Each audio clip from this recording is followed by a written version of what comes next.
this is our OT student and Dr. Hans, our PA. Hi, nice to meet you. These are my daughters, Olaf and Sven. Hi, we're glad you guys came and lit. So how are you doing? What brings you in today? Well, actually, I was playing pickleball. It's my favorite after-school activity. So I was playing pickleball and I had a little incident and I fell and I broke my arm.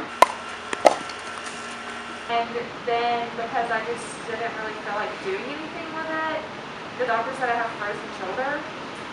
Yeah, we weren't quite sure what that was. I feel like the doctor didn't really explain it, and we just don't know. So I would love if one of you could explain it to us a little bit more, maybe. Hi, so frozen shoulder is when your connective tissue, the ligaments, and the tendons right here in your shoulder joint are inflamed, and so it might cause you to have a lot of pain and mobility issues right there. I do have a lot of pain. It is hard to move it, pretty much to do anything, and if I do try to move it, it's very painful. Can you think of any specific actions that are very painful, like when you're getting ready for your day? Trying to put a shirt on is very hard. Trying to brush my hair, brush my teeth. She wakes us up like every night. Oh. Oh gosh. Yeah, so whenever she sleeps. We are just struggling. You know, injuries, they have a big effect on the whole family. We forget about that a lot of the time. So, yeah. So, Elsa, is this your first evaluation with an occupational therapist? Yes, it is. No, but we were actually, she was going to PT, so I'm confused on why she's in OT now, because, I don't know, we don't know what OT is. Okay, so did you have occupational therapy directly following your surgery? No, I had physical therapy directly following my surgery, but I really didn't like the things that they were trying to make me do, so I kind of stopped going. That makes sense. I mean, it's challenging. It takes a lot of effort. And physical therapy, to answer your question, focuses more on mobility, range of motion, and strength. So that makes sense that they referred you to PT following your surgery. But OT, since now you're having some secondary issues involving your family and your activities of throughout your day, that's why they've given you to occupational therapy. So our student Arendelle is going to tell you a little bit more about the difference. Yeah, so occupational therapy is a holistic approach. So we're going to focus on you and have client-centered care and get you back to the things you love to do and help you to be able to do the things you need to do in your job and at home. So we'll talk a little bit more about that during this evaluation and learn more about you so that we can make some goals that are tailored to you. So Elsa, what sort of things do you really like to do during your day-to-day basis that you're having trouble doing right now because of your frozen shoulder? I really love pickleball. It's so fun. I go and do it with my friends at least 3 times a week. That's awesome. It's really fun. I also really just want to be able to wear a real bra. Oh my goodness. It's been really difficult to clasp a bra, so honestly I just haven't been wearing one. They hate it, but doesn't matter. And just being able to dress myself and not having to ask my daughters to help me because it's kind of annoying. What do you do for work? I'm a kindergarten teacher.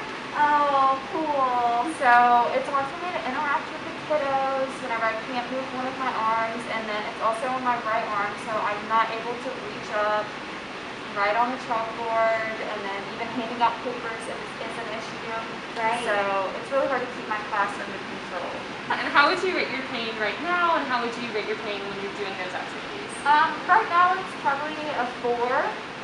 But if I try to do anything with it, it usually increases to about a 7 or 8. Okay. So I just try to not do anything with it. And are you taking anything to manage that pain?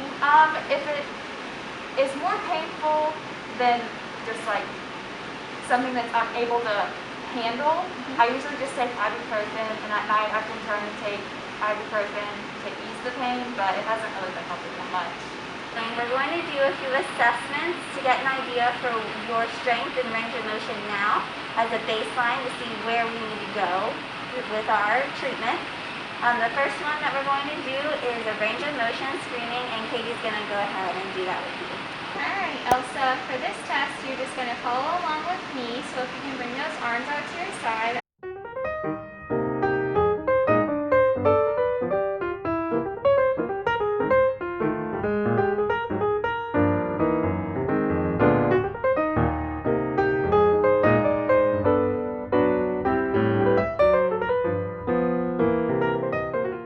So the next assessment we're going to do, since Arendelle did some general motions with you, I'm going to get some specific measurements with a goniometer. That's this protractor looking guy. You might have seen it with the PT, so we use it as a general assessment to get started. So what I'd like you to do, I know you're probably experiencing some pain, so stop if it is too painful, all right?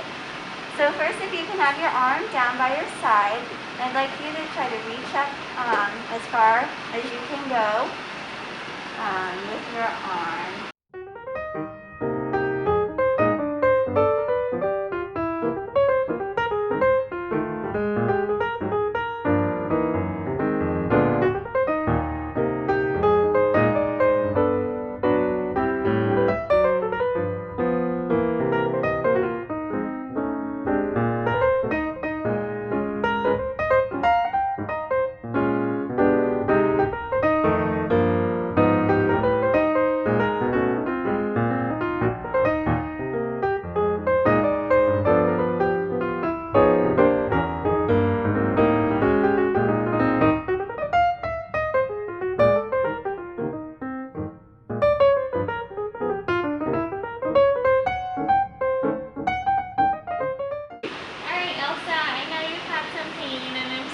But we're going to do one last test and then we're going to talk about your goals and you'll be done for today. So what we're going to be doing is just assessing your range of motion again, but grading it a little differently. So what I'm going to have you do is follow along with me.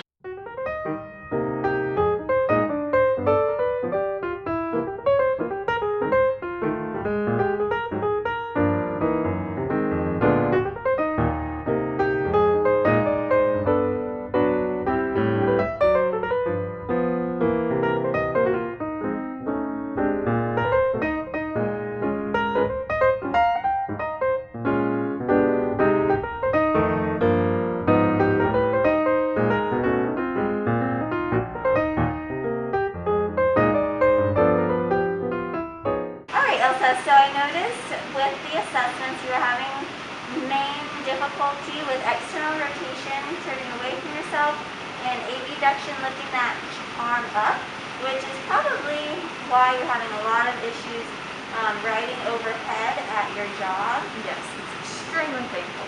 Yes, so that will be our primary goal, is to be able to get you riding back on your whiteboard. Also, I noticed how your hair is tied back in a nice little pony. Did you have help with that this morning? Yes, I had to have help with it. So we'll put that down as a goal so that you can do that independently on your own time. And also getting back to the pickleball court. So in the meantime, at work, if you have a poster paper or a whiteboard that you can lay on a desk to write, and then use your other arm, or maybe if you have a teacher's assistant to help you hang that on the whiteboard for your kids until we gain that range of motion and strength without so much pain.